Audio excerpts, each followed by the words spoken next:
ఆంధ్రప్రదేశ్ లో వచ్చే ఎన్నికలకు సంబంధించి టీడీపీ అధినేత చంద్రబాబు, జనసేన అధినేత పవన్ కళ్యాణ్ తొలి జాబితా ప్రకటించారు.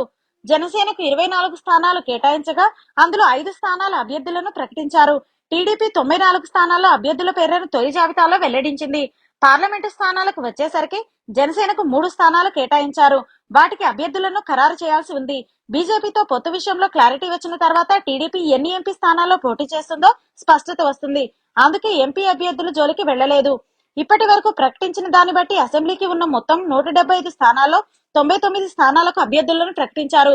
వీటిలో టీడీపీ ఒక్కో పార్టీని తీసుకుంటే మెజార్టీ స్థానాలు గత ఎన్నికల్లోనూ ఇంతకు ముందు ఓడిపోయిన అభ్యర్థులకే కేటాయించారు. కొన్ని స్థానాల్లో మాత్రమే కొత్త వారికి అవకాశం ఇచ్చారు. తుని, కళ్యాణదుర్గం, చింతలపూడి, కడప, పులివెందుల, తిరువూరు ఇలా దాదాపు 25 నియోజకవర్గాల్లో కొత్త వారికి ఛాన్స్ ఇచ్చారు. మిగిలిన వారంతా గత ఎన్నికల్లోనూ ఇంతకు ముందు ఓడిన వారే. ఇలా పాత ముఖాలకు చోటు ఇవ్వడం వెనుక 3 ప్రధాన కారణాలు కనిపిస్తున్నాయి. ఒకటి, వారికి గతంలో ఓడిపోయారన్న సింపతి ఉండటం. ఇది పార్టీని గెలిపిస్తుందని చంద్రబాబు విశ్వసిస్తున్నట్లుగా కనిపిస్తోంది. రెండోది, ఆర్థికంగా క్యాడర్ పరంగా వారికి మంచి మార్కులు ఉండటం.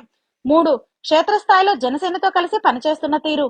ఈ 3 అంశాలను ప్రామాణికంగా తీసుకొని చంద్రబాబు ప్రయోగానికి దిగినట్లు తెలుస్తోంది. అయితే అసమ్మతి ప్రభావాన్ని వీరు తట్టుకొని నిలబడగలిగితే బాగానే ఉంటుందని పరిశీలకులు చెబుతున్నారు. వచ్చే ఎన్నికలు అత్యంత కీలకం. త్యాగాలు చేయాలి.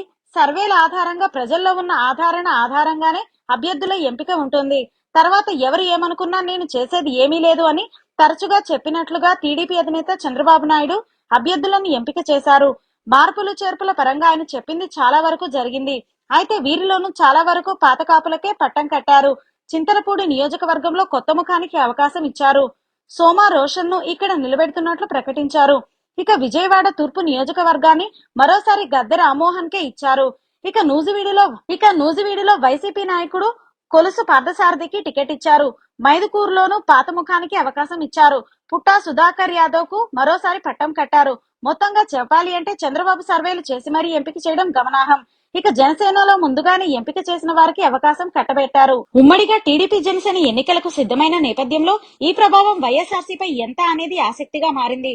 గత ఎన్నికల్లో ఎవరికి వారుగా పోటీ చేశారు. కానీ తాజా ఎన్నికల్లో టీడీపీ జనసేన కలిసి వెళ్తున్నాయి. దీంతో ఓట్లు చీలకపోతే చాలా వరకు నియోజకవర్గాల్లో వైఎస్ఆర్సీపీకి ఇబ్బంది తప్పదని చర్చ సాగుతోంది. గత ఎన్నికల్లో స్వల్ప మెజార్టీతో గెలిచిన స్థానాల్లో వైసీపీ ఈసారి గడ్డు పరిస్థితి ఎదుర్కొనే అవకాశం ఉందని తెలుస్తోంది.